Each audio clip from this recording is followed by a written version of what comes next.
Hey, salut, j'espère que tu vas bien. Hey Marie, comment ça va? Salut, ça va bien toi? Ça va super bien. Je suis de retour officiellement dans mon merveilleux bureau.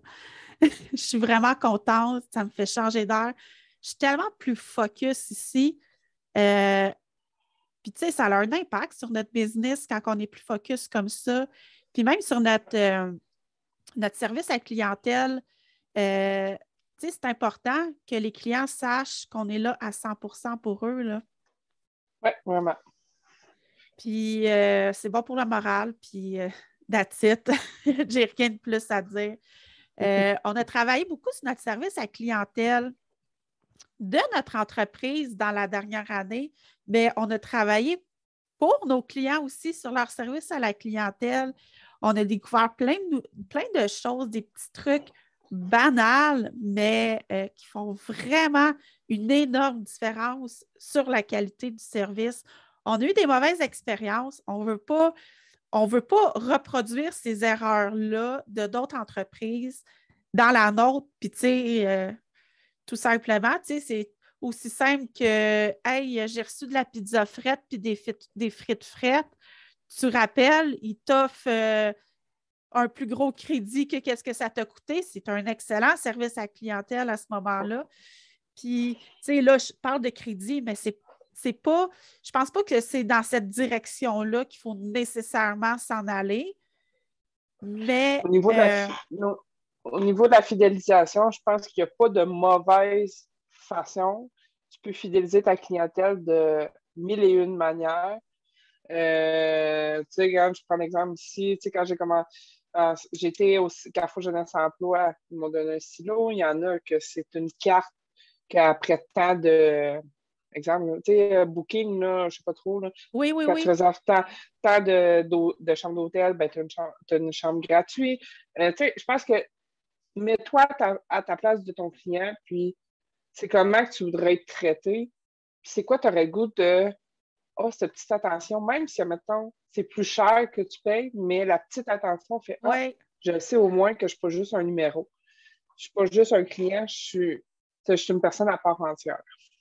Hey, tu sais, exactement. Puis, tu sais, on le vit avec la meilleure, merveilleuse compagnie qu'on représente pour le CRM Pipedrive. Colin, il nous gâte, c'est l'enfer. On a des crédits sur nos abonnements, on a des dépôts en argent, on a des tasses, des calepins, plein de choses. Oui, c'est des objets promotionnels, mais Colin, que ça fait plaisir, tu sais, que quand tu prends ta tasse de ta café dans ta belle tasse Pipe Drive, ben crime, je suis fière de représenter cette compagnie-là. Puis, tu sais, ça fait que quoi? Qu'on reste avec cette compagnie-là parce qu'elle prend soin de nous, elle ne nous traite pas. Hey, il y en a des milliers et des milliers d'affiliés, là. Mais tu sais, c'est le fun d'avoir cette attention-là juste pour nous, que c'est livré chez nous à la maison. Le service à clientèle, Pipedrive, il est sur la coche. Ouais. Sérieux, j'ai rarement vu un service à la clientèle aussi impeccable que ça. Euh, c'est facile, il y a toujours une solution avec eux. Ils ne te laissent jamais dans l'incertitude. C'est merveilleux. Puis, tu sais, là, on parle de Pipedrive, l'entreprise qu'on représente avec les solutions V, mais tu sais, il y en a plein d'autres là, qui ont des excellents services à la clientèle.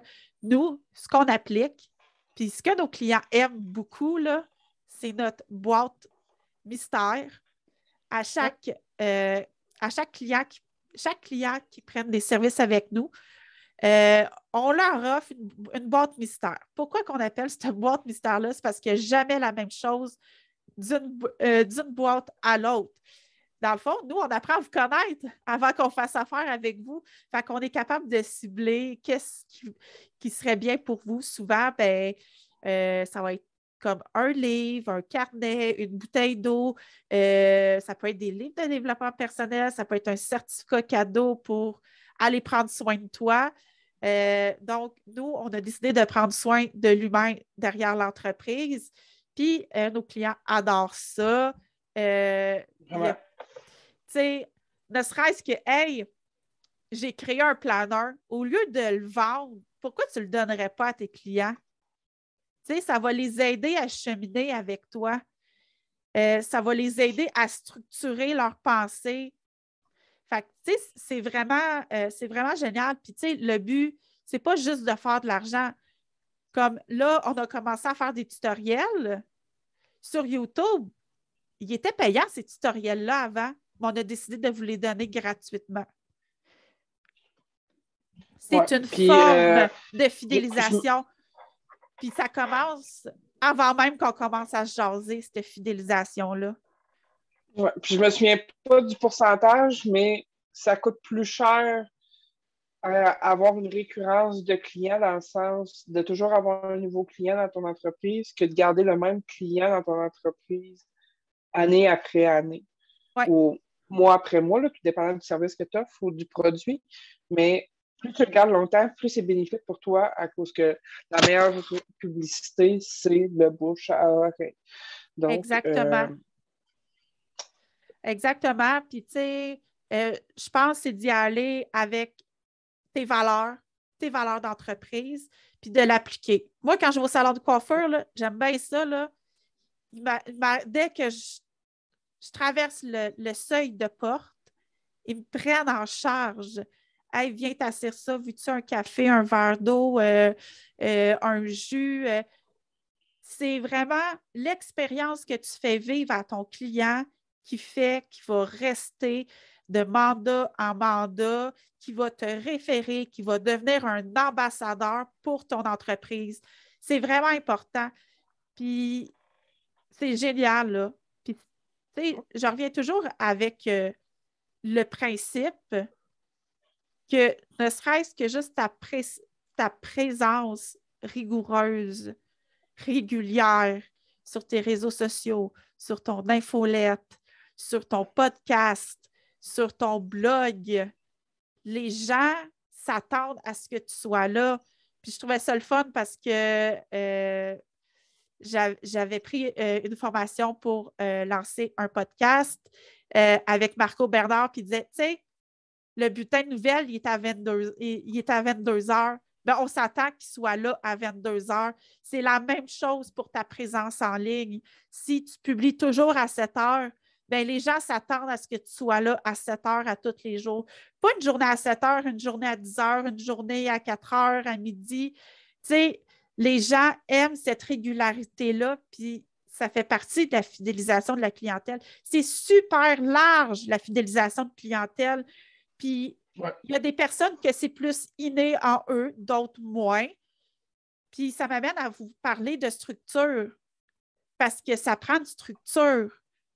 On est, tu sais, on passe pas, on peut pas passer à côté de ça, parce que, ben, si tu t'informes pas de tes clients, c'est ça, tu peux pas savoir qu'est-ce qui se passe dans leur vie. Ils ont oublié de faire un paiement. Ben, appelle, tu sais, ça peut arriver à tout le monde, là. Qu'est-ce qui se passe? Il y a un moyen de moyenner toujours. Ouais. En terminant, posez-vous la question, c'est quoi vous aimeriez avoir? Tu sais, moi, je fais par exprès pour des fois changer de compagnie, pas à cause que j'aime pas la dite compagnie, mais dans le sens où tester leur service, dans le sens qu'est-ce que j'aime, puis après ça, ben, je le reflète dans mon entreprise. Tu sais, je pense que c'est avec ton vécu aussi. Ah, ça, je n'avais pas aimé ça, je ne le reproduirai jamais dans mon entreprise. Ah, ça, j'ai vraiment aimé ça, cette petite attention-là. Oui. Peu importe l'action. Ah, je vais le tester dans mon entreprise. Tu sais, fait, mettez-vous à la place du client. Les gens disent ah, on n'a pas besoin de fidélité, on n'a pas besoin. Je vous garantis, vous avez besoin. Les gens aiment ça. Puis c'est pas à cause qu'ils ne vous voient pas sur les réseaux, c'est qu'ils ne vous écrivent pas sur les réseaux sociaux, qu'ils ne vous lisent pas. Donc, exactement. Ça aussi, c'est une forme de fidélisation. Mais donc voilà. Puis je voulais rajouter, Marie, oui. Pour avoir une expérience client exemplaire, serais-tu prête à payer plus cher tes services versus qu'un prix là, qui est vraiment bas, là, mais tu vas avoir une expérience client à chier, là? Ouais. Oui. On l'a fait Que pour plusieurs choses. Hein? Nous, dans notre entreprise, on a choisi la graphiste la plus chère, mais on a eu une expérience client, là. C'était du ben bonbon. ça sera une autre vidéo notre processus pour choisir un bon collaborateur. Oui. Mais juste en terminant, n'oubliez pas de vous abonner à notre chaîne YouTube des Solutions MV pour plus de vidéos et de tutoriels. Bye! Et oui, n'hésitez pas à liker et nous laisser un commentaire sous la vidéo.